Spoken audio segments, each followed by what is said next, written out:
Hello everybody, it's vanburman here. Welcome back to another video. Today we're going to be taking a look at the 8800 GTS. This is a really old card. So this roughly would have been very similar to the first proper graphics card I ever had. It's not the exact same one, but very, very similar. And I was really just thinking how I go about showing this to you. So one of the things that I really like about it is the design and the cooler and everything. You know, it's very much of a time. And you can see here we've got the nice, I would class him as maybe like Oblivion man, you know, because he looks a bit like he could be from the Elder Scrolls. So, I mean, my first thought is to play Oblivion, see how that does. But then, you know, we're quite limited on this. I know it's DX9 and DX10 compatible, but this one only has 320 megabytes of DDR3. Sure, that's be GDDR3, but DDR3 RAM. So, as you can imagine, that doesn't give you a lot of buffer for textures, and as such, lots of things, even if it's capable of running them, you know, on higher settings, you can't, because the buffer fills up incredibly fast with that. Even games that you know it should run quite well. So, you know, with that in mind, I don't really want to do like a benchmark suite as such, because I don't really think it fits in. I don't think it's fair on this. Whereas, you know, I think maybe putting it up against the games that I would have played when I got my first graphics card may be better. So there are other cards that are similar to this that I've got, or fit into a similar category to this. But it is worth mentioning that, you know, even a lot of Intel graphics nowadays will outperform this massively. Not just because of the architecture, but because of the amount of, you know, shared VRAM that it's got. Core clocks are higher as well on those ones, and yeah, especially like the AMD APUs, the Ryzen APUs, they would absolutely trounce something like this, quite frankly. And you know, which is fine, but I just didn't want to do the usual benchmark. So there will be some in there, of course, ones that were relevant, but yeah, it sort of fits into its own category. I think you can admit that it is actually a pretty cool thing. I did sort of have to pay over the odds for this. You know, I imagine you can get other versions cheaper. This is what was available at the time, and I think this one cost me £20 delivered. So same sort of price as, you know, what we've had some really good value cards for. But you know, it's a nice thing. It's a nice piece at least. And of course, you know, that's sort of where I'm going.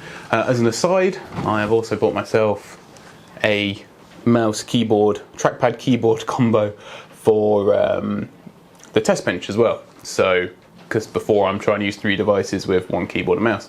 So the good thing about this is, you know, you can use a trackpad, which is a trackpad, but it has a left click button up here as well, as being able to access by the trackpad or by the buttons down here.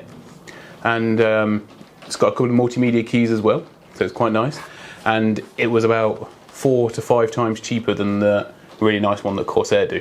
I will say it is very cheap, plasticky, you know, bendy. It's what you would expect for the money. So this was brand new for £25 from Amazon. It's not got Bluetooth, I don't believe. It just runs off the dongle, which is obviously in the test bench. That's just as an aside, but yeah, I feel like I need to maybe flesh out this video a bit more. So anyway, without further ado, we'll get into whatever it is I ended up going with to demonstrate the almighty power. Like, absolutely groundbreaking for its time, which isn't strictly true because they did bring out a 512 megabyte version that would actually you would see some significant increase in that in some games. But anyway, let's see how it gets on. The Elite Group GeForce 8800 GTS with sticker that is coming off. So we'll begin with the ever-present benchmark of the original Left 4 Dead, and as you can see from the lower range graphics cards that I've already looked at, this one does prop up the rear, unfortunately, but it still does actually a very good job. The fact is that with a few minor tweaks you could run this at 60 FPS quite easily and have a enjoyable experience at 1080p. Which, for when this card was released, would have been seen as an amazing luxury to be able to play at such high resolution. So, I think probably the issue, as may be prevalent in other games, is that, we can quite easily max out the full VRAM buffer on this card, and I think the anti-aliasing has quite a big effect on that. So, I did a little bit of playing around, and as you can see, we've got some Left 4 Dead 2 footage playing in the background. So I decided to test out the games that I had previously played when I had a card of this type era previously. As you can see from Left 4 Dead 2 scores, there is quite a big difference between even just a small amount of anti-aliasing on max settings and no anti-aliasing on max settings. We do see a pretty substantial drop. 20 frames on the average, not too much on the 1% lows. That could be for a number of reasons, but it is quite stark there in the average difference that you would see that. But once again, it's running at an average of 60 FPS, and if you want to sort of put VSync on or what have you, which is basically, this is the same for all the games, so I'll just say it now, but enabling VSync and playing it that way, you'll get a far more enjoyable experience out of this card on the older titles. So we're now going to look at the Elder Scrolls 4 Oblivion. The frame rate in here is a bit choppy at this fight with a goblin, but I must say that it was only happened here and while I was recording, so take that how you will, but I imagine that probably played a part in it. So I managed to play Oblivion with the VSync off purely for the sake of benchmarking, although I then did go back and play about 45 minutes without with VSync on, just for added stability, and we got a pretty decent average frame rate, 109.6 frames per second, with everything maxed out, but with 1% low of 6.9, and I think that's because we did have a fair amount of micro stuttering. I don't know, if that's caused in some part due to having the VSync off, but when I had the VSync on and I was playing it in game, I noticed that it was a lot smoother. I didn't get the same issues that I had, for example, while I was recording. So, I've dubbed this myself the Oblivion card because it sort of looks like, the front of the card sort of looks like a guy in Oblivion-esque armour. And I can safely say, as I mentioned at the start of the video, it does play it rather well, despite what I may have just, despite what the start of this particular clip may have showed you. So we've got some Mass Effect in the background, Mass Effect 1. I was actually looking at the games that I used to, some of the first games that I bought on Steam for the PC, and this came up as one of those first ones in 2010, which was really cool actually. So re-downloaded that, played it without an issue at all, hence why PC gaming is so good for that, backwards compatibility and stuff.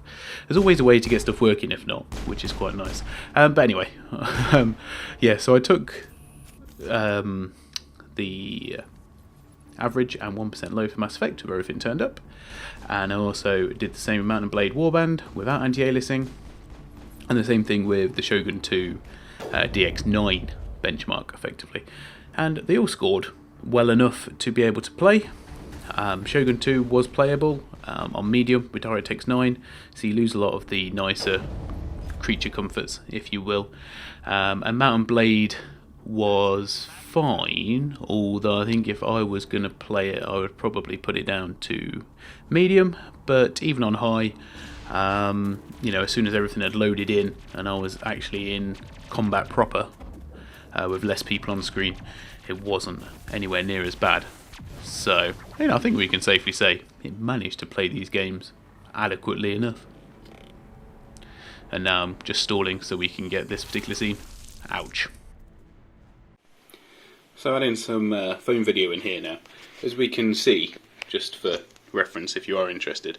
So this is obviously the main die, the main heat spreader for the die, I should say. And around here we've got the memory modules. So if we look at the cooler, you can see there's these thermal pads around the outside to cool those modules. But these two here are bare, empty. And if we look at the board, they're also bare on here. Now, I don't really know that much about these boards, but I would hazard to guess, this is the difference between the 320 megabyte version and the 512 version. I'm guessing it might be the same on the reverse as well. Yeah, just thought I'd add that in here. So thanks for that. Yeah, so that was quite an interesting bit for me to have a look at there. And I would say I've really enjoyed looking at the 8800 GTS. It's a bit of an oddity, a bit sort of rarer and niche. It was, of course, released in 2007, so it's by far probably one of the oldest mainstream graphics cards. I say that in terms of it being PCIe and, yeah, having DirectX 10 support. But, you know, I've, in its own way, I've enjoyed looking at it, mainly because of the fact of being able to re-download those older titles and being able to play it at 1080p, the same as I did when I first had my computer. But it is worth noting, I didn't mention this early on, but I should have done, this card was around for an era where you didn't play at 1080p. Very few people even played at 900p. You know, we were really in a HD era, I suppose. You know, 720p or even, you know, 4x3 applications were still very much a thing at that point. So it's just worth, obviously, factoring all that in when we give this a fair shake. But, you know, it's just been a bit of fun. I've enjoyed doing it, actually. And hopefully we'll have more things like this going forward as well, which would be nice. You know, a bit more of an older retrospective. I'll try and get some older games for some other titles as well and what have you. But no, I hope you enjoyed the video. I enjoyed having to play around with it, and I'll be getting onto the community choice next. See you next time, guys. Bye for now.